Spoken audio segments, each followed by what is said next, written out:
Good afternoon. Welcome back to the One Celtic Fans View this afternoon. Penny feels sad. We got confirmation today from Martin O'Neill, and he was asked about whether this would be his last Glasgow Derby. And this is what Martin O'Neill said. I know you'll not want to think too far ahead, but do you think it will be your last time managing in this fixture this weekend? I would say most likely. Yeah. Most likely. Most likely. In other words, Celtic might actually be talking to someone. He looked quite sad, Martin O'Neill, when he did say that. I will admit, he did look a little bit sad. Thank you, Danny Cassie. He was then asked about. It was interesting. It was an interesting interview with Martin O'Neill because he was asked about the game on Saturday night, and he was asked about the fact that obviously Celtic will be at the hotel as always, just on the outskirts of Glasgow. And he was asked about whether they'd watch the game, and he said, "Yeah." He said we'll be at the hotel, so we may watch the game. But when you ask the player that was put in front of the camera today, Liam Scales, he had a lot to say today. In the fact it was only a 6-minute 50 interview, but he said that I probably won't watch it. I'll probably do something else, take my mind off it because I need to be focused on the game in hand tomorrow. But Liam Scales talking to the media about the fact that Celtic are on a little bit of a run. What else has made a difference to 5 wins in a row? I think that's maybe only the second time this season. What do you think has been the key to that consistency? I think we've got things right tactically. I think off the ball we've been a lot better. I think pressing we've been a lot better. We've actually scored goals from pressing, and teams are having less joy against us with the ball. So I think that's played a big part in it. And I think it's crunch time now as well. We know what's at stake, and that's probably is pushing us an extra bit harder to get the results we need. Is it this sort of time where you obviously there's not perhaps no room for error as well? Is that just on your mind that kind of increases the focus as well? Yeah, for sure. Yeah, we know that. I think you go into games all the time wanting to win them, and that is generally the case at Celtic, where there isn't room for error because you're expected to win all your games. But now it is sort of everything's must win, so that does play a part as well. Is that the attitude, Liam, that you feel you've got to win your last 3 games to win the league? You don't want to be looking at Hearts on Saturday night, praying for a Motherwell win. You're just saying, let's do our business, let's win our last 3 games, and then that'll hopefully take us to the title.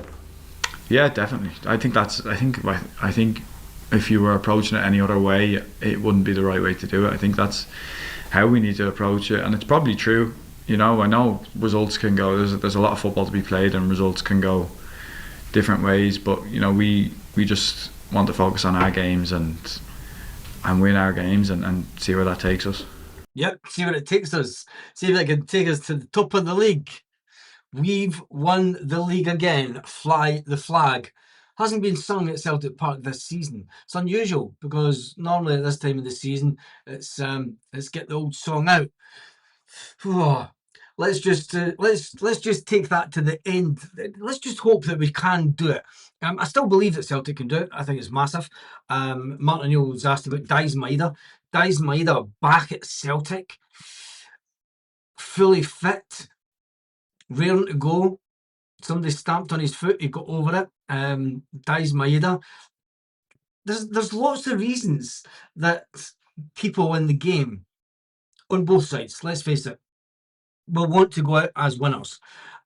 Celtic will want to go out as winners. What the hell was that in the water? What the fuck is that?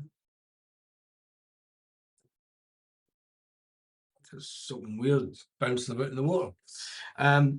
Dies Maida, it'll be his last Glasgow Derby. He'll want to go out and be a winner. It'll be Tavernier's last Glasgow Derby. He will want to be a serial loser for life. And there'll be many other players who will secretly know that this will be their last ever derby, and they will want to come out on top for Celtic. I know that the Rangers players will be thinking something, but I think that they are too broken as a team.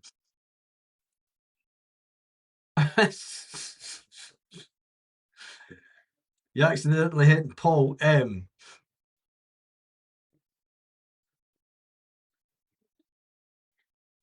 you hid someone. Oh, Jesus, phone happy. I can't see the Paul Munnin. No, you've not hid him. Not that I could see. Not that I could see. Anyway, there's another bit of Celtic news. Well, it's not really. I don't know how much Celtic would get if there's a certain player that was sold for 25 million. If he was to be sold this summer, how much Celtic would actually get? Because they would have to obviously be over the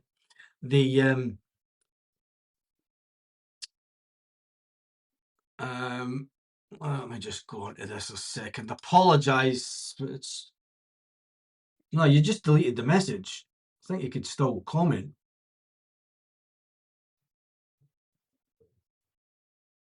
Yeah, he's not on a timeout or anything. You've just deleted his comment.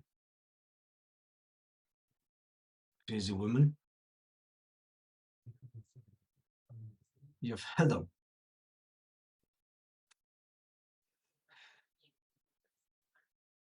No, you've not. Hide user on channel. Undo. It's undone. Anyway. Jesus. I don't know. Some woman. Anyway, there is a player, Matt O'Reilly, who's had an interesting time at Brighton, but an old enemy of Celtic, a team that Matt O'Reilly played against in Atletico Madrid. And Atletico Madrid are interested again, allegedly, in Matt O'Reilly this summer. He's a player that they made an inquiry about Matt O'Reilly during the winter window. A bit like the Arne Engels situation, and Celtic said no. Matt O'Reilly was then sold in the summer for 25 million. So I think we'll see which way the Benji Negron goes. But that would be an interesting one if that one does come to fruition, because obviously the manager at the Spanish Madrid Giants, Atletico Madrid, was a good admirer of Matt O'Reilly at the time, and they went out and bought, if I remember. They went out and bought another 21-year-old at 20 odd million when they got turned down for Matt O'Reilly in that window. So it'll be interesting to see if they do come back for him. So anyway, tell me what you think in the comments section. And let's listen to a little bit more of Liam's scales. I'm just trying to get to the exact bit.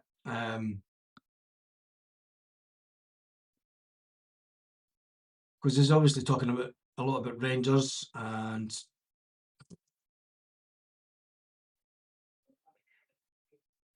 yeah. Will you watch the game on Saturday? Will you watch Motherwell v Hearts on Saturday night? Probably not. I find like whenever I do watch it never goes well, so probably just leave it off, watch something else, and then check the result after. You could probably maybe. I mean, the games between the two have been really tight all this season. That you probably expend quite a lot of nervous energy just watching it. Is that just why you want to just kind of not watch it? Yeah. Look, because you can't control it, and you kind of end up either getting frustrated or getting your kind of mind taken off what's actually important to us, which is the game on Sunday morning. So that's interesting, because it tells you a lot about the hierarchy of the club when they're at the hotel, because we've all got this thing that you're thinking that they're all sitting about in a lounge at the hotel and they're sitting watching the telly together. But the reality is that the players will be in one area of the hotel, and I don't know, maybe there's a pool table, some of them will be playing pool, some of them will be sitting chilling out, some will be in their bedrooms, some of them bedrooms, the hotel rooms, and Martin O'Neill and his staff want to sit and watch the Motherwell Hearts game. Interesting, because Martin O'Neill said that he would be watching it because he was at the hotel. You would expect the manager to watch it because it's two teams that we're up against in the just over 12 days' time. So you would expect Martin O'Neill to want to watch it from a manager's perspective. But you do get the point from Big Scalesy saying, "Nah, I don't want to watch it." Benji Negrin looks like Bobby Charlton. Talking about the players that can play this weekend, it's fantastic news that Dyson Maeda is fully fit and will take part in the game. But I think, we need to talk about the Martin O'Neill admission that it will be his last game. Does it mean that Celtic have spoken to somebody that we have no idea about as manager? Or do we just sit back and wait on Celtic making the announcement? Martin O'Neill obviously knows something. He knows that there is a preference. He obviously knows that the hierarchy at Celtic Park have a preference on who they would like as next Celtic manager.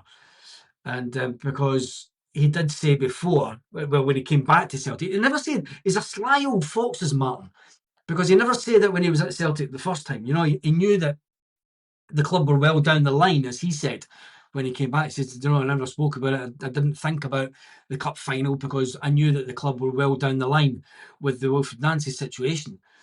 He obviously knows that the club are maybe well down the line with the next manager, just by the way that he's saying it. And there is one other thing that I want to talk about today, and it was a certain part that Martin O'Neill spoke about.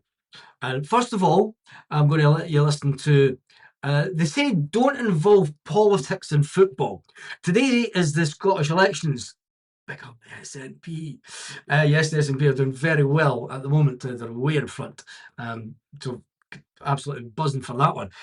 When you look at the fact that a certain referee, Douglas Ross, is on the telly and his party are being decimated in Scotland, this is what he had to say about a certain situation. Yeah, last time I saw you, you were running the line for the Celtic Hibs game at Easter Road. Let's move on to politics. Yeah. Bernard, what did you think of Douglas's performance in that match? Well, thank goodness for VAR. Thank goodness for VAR. Now listen to Martin O'Neill talking about. I should have got that bit on the screen. The sound was terrible. I apologise. It's off of Twitter. This one. It's not my recording, so. Let me just do this. You see Douglas Ross, talk about someone that is completely feeling, how awkward is he? He's like, they're going to ask me about my cheating. Yeah, last time I saw you, you were running the line for the Celtic Hibs game at Easter Road. Let's move on to politics. Yeah. What did you think of Douglas's performance in that match? Well, thank goodness for VAR. Thank goodness for VAR. And then Martin O'Neill, I can't show you the Martin O'Neill one because Celtic will try and screw me over, as I say, but we can listen to what Martin O'Neill had to say about that situation. Particularly the first goal that we got, the linesman is about 4 yards off the pace of the game, but still wanted to flag for offside, which is good. Don't know how you saw that, but anyway. And of course we should have had a penalty. Particularly the first goal that we got, the linesman is about 4 yards off the pace of the game, but still wanted to flag for offside, which is good. Don't know how you saw that, but. Yeah, I don't know how you saw that. That was the Martin O'Neill take on the situation. So, with that being said, the Celtic team prediction for the game this weekend. I've given my prediction the other night, but I think that I'm going to stick with the team that I think will be the strongest team starting for Celtic. Sinisalo will be in goals. The back four will be Alistair Johnson, Liam Scales, Austin Trusty and Kieran Tierney. In the midfield, we will start with Callum McGregor. And you've got to remember that Martin O'Neill said the last time that we played a game where we didn't have Callum McGregor, because we had played 4 games in something like 9 days, and Callum McGregor wasn't fit. Callum McGregor will be fully fit for this game. He might not last the 90 minutes, but at least he will start the game. So Callum McGregor to start with Benji Negrin and Arnie Engels in the midfield. Oxley Chamberlain, Luke McCowan and Rio Hatate on the bench. The forward three for me will be, I've got a funny feeling that he'll start with Yang, Tenekte and Dyson Maeda. I think he'll bring James Forrest on as a super sub, and he'll also bring Kelechi Iheanacho as a super sub. I think it's the strongest front three that we have: Tenekte, Yang, Dyson Maeda through the middle, just to cause them a little bit of stress and anxiety, a bit like the last time Dyson Maeda slipped one into the back of the net, and then Dyson will be put out on the wing to terrorise the departing Rangers legend. So that will be my front three. Score prediction. Is he still a politician? I don't know if he got voted out or not today. But luck he did. That'd be hilarious if he did get voted out. Anyway, 3-1, Hatate, Engels, Dyson must start. I don't think Rio Hatate will start. There's nothing to say that Martin O'Neill is going to drop either Arnie Engels or... You're not going to drop Arnie Engels or Benji Negron. Benji Negron scores 20 goals this season. You're not dropping him for Rio Hatate, unfortunately. I think Rio Hatate's time at Celtic is coming to a sad ending. I don't even think that Rio Hatate will get on the pitch this weekend. That's just my own personal opinion. And you can only go by what Martin O'Neill has done previously. Paul, who was blocked by someone. 3-1 to the boys. 3-1 to the boys. Alvar says 3-1 also. 2-1 says Willie. Watched Levine going mental this morning. Minutes ago. Come on, Celtic. Come on. Importantly, we are the famous Glasgow Celtic, says David. Directed is an empty shot. Ejected at Easter Road for spectating and not buying a ticket. There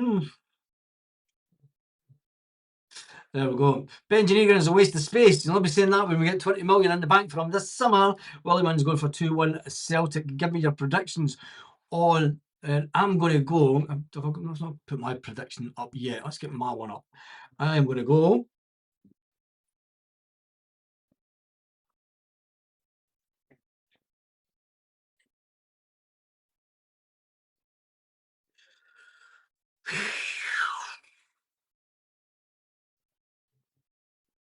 I think it'll be. My heart says one number, but my head goes for. My heart says 2.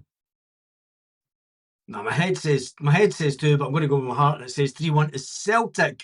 3-1 to Celtic that I'm going for. Keep the red card away, Rio, for the second team.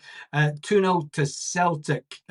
First, now 3-1 to Celtic. 3-1 Celtic. I went for Celtic 3, the Rangers 1. Hatate has started his Celtic career scoring against the Huns. I think he'll finish the way he started, says a Mikey boy.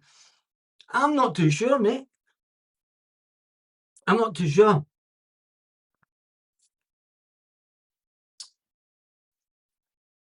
I don't know.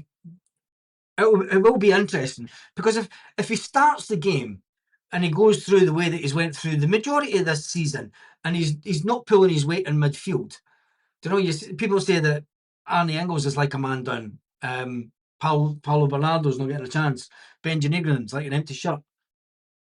The majority of the first half of the season, fans were crying for Rio Hatate to be taken off the pitch. 2-1 Celtic, very nervy game.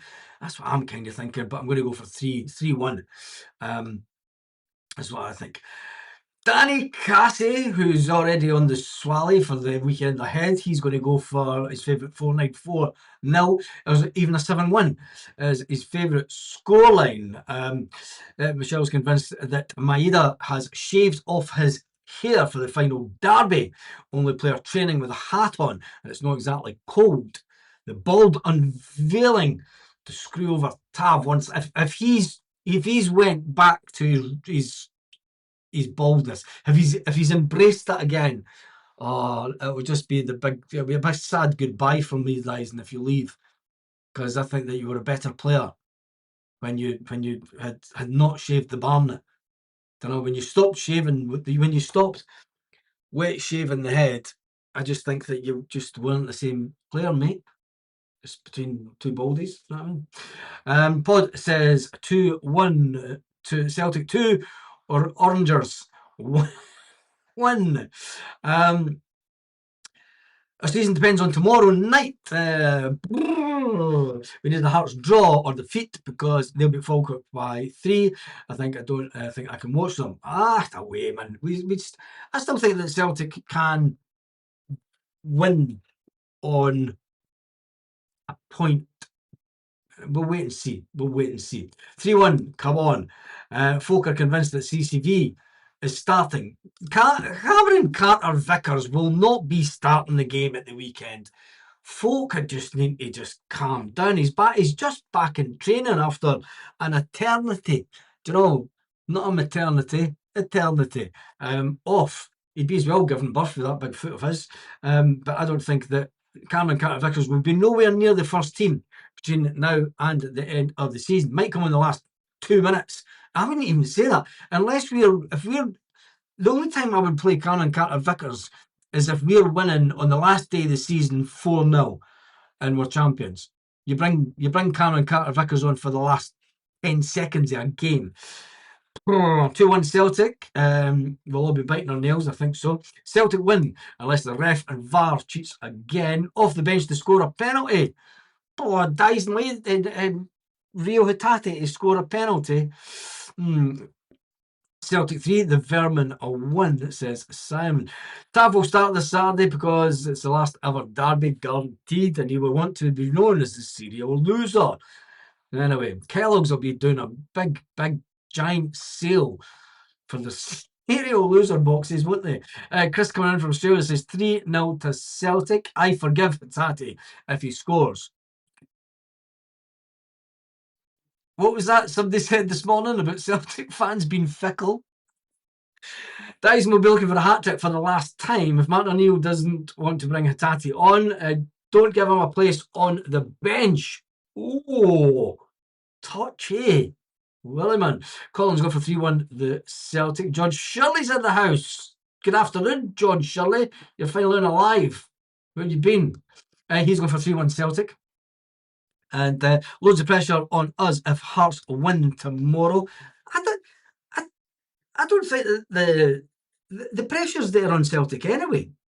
You know, Celtic have won 5 in a row for the first time for a long time. I still think that Celtic will win every remaining game. It's going to come down to the last game of the season. But I still think that Celtic will win every game. Might not be great football, but I think that we'll get it over. If we get the Rangers game over the line and we get that one, and Celtic will know that they've got a run for it. Motherwell away, it's going to be a tricky game. Don't know. It'll tell us a lot about Motherwell on Saturday night. That's one thing for sure. So is the pressure on us or the pressure on Hearts? And can Hearts just keep going? That's it. Their bubble might just go right in the last minute. Michelle always has the inside knowledge. What about any actual playing behind Dyson and Drap Benji Negrin with Yang and Forrest? I don't think that Martin O'Neill would do that. He's not going to do it. I don't think that any actual... I mean, you're talking about Benji Negrin not having mobility. Are you really going to leave... any actual is good in the 6-yard box. He's an old-fashioned striker. You know, he doesn't have to run too far. He's not got the legs for running about the midfield behind the striker, causing mayhem. I mean, if you think that Benji Negrin does nothing, any actual in that position, for me, would do even less. Johnny Kenny, in other words, is a player we could have had. Anyway, aerodynamics, Michelle Maida will run faster. Let's hope in. We have the weakest midfield for a long time. Let's not get negative. There's only 3 games to go in the league for first. Let's keep the positivity. Motherwell and the Hoops. Yes, a lot of people will be waiting for that Kevin Bridges meme. How's your mother? Some score for the Well, eh? Ross stepped down. So he wants to be back with us. Ross stepped down, so he wants to be back, does he? I have no idea. When did he step down? Is he still in politics? I don't know. He's just... My heart says 4-0. Paradise will be bouncing. They'll shit it. Will Paradise be bouncing, though? Come on. Look at the derbies that we've had this season already. And, look at when we played Rangers, and there's no, even the European nights. Will the whole stadium erupt? We know it's Martin O'Neill's. Do you know when it was Martin O'Neill's last game and the whole stadium was bouncing back in November? Can we produce that another twice in the next 2 weeks? Will everyone in the stadium be completely united and want to get up after old Ursus and give it loudy right around the stadium for 90 minutes to motivate this team, even when the team are up against it? Because against Rangers, there will be moments in the game. Do not be surprised if there's a 20, 30-minute period in either half where it looks like Rangers are the dominant team. That's the moments that the fans really need to vocally get up and motivate the team. Not once Celtic have scored. And that's the hardest thing to do. It's the hardest thing, and that's when the grumbles start. Hopefully there won't be the grumbles. Hopefully the Green Brigade and the boys will help unite the stadium together. And like we said, let's just get this one over the line. By any means necessary. Yes. What's the goalie doing? Let's hope we hear that a few times. Would you play two strikers or one striker? We don't have the players to play two strikers, unfortunately. We don't have three strikers. All we've got is Daizen Maeda, Kelechi Iheanacho, and not a game fit Callum Osmond. So you would need a minimum of three strikers to have to start two. And then you're talking about Daizen Maeda lasting 90 minutes and getting pushed out to the wing. We just don't have the staff for it, unfortunately. 1-0 will do, says Frank. Keep the negativity for during the game. Don't do that. John Shirley's been busy moving to a new house. There we go, mate. I hope all's good. Showing off Shirley splashing the cash, moving to his mansion, giving it big licks.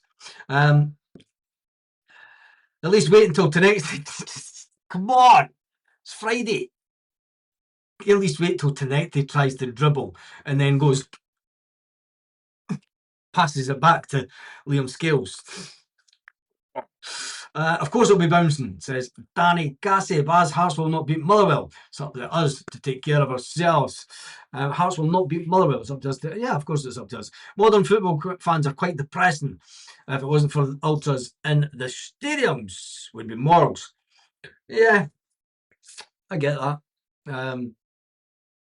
Watch some Spanish football and you look at them and they're just like...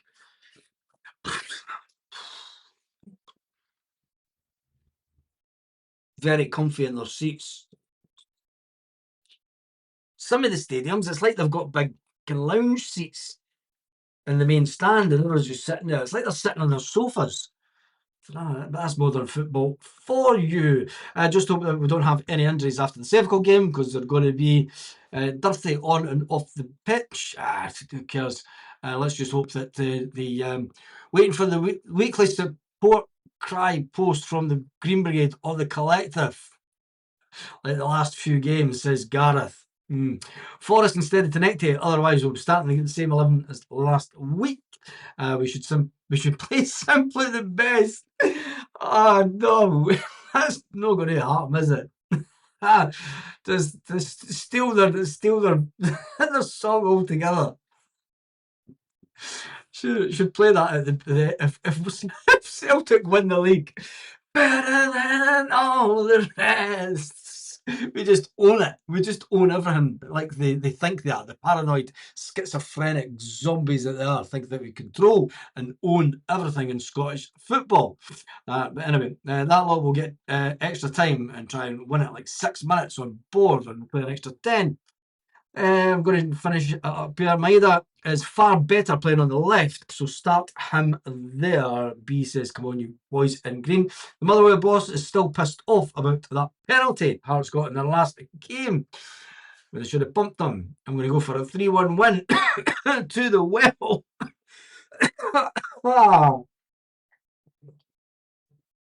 John Shirley says, put Donny Osmond on. Oh, Jesus. You gotta sing along to that. No thanks. Right, that is me done and dusted for this Friday afternoon. I feel dirty singing that song. As long as you don't dress up with the skin tight dress and stockings and heels, you'll be alright.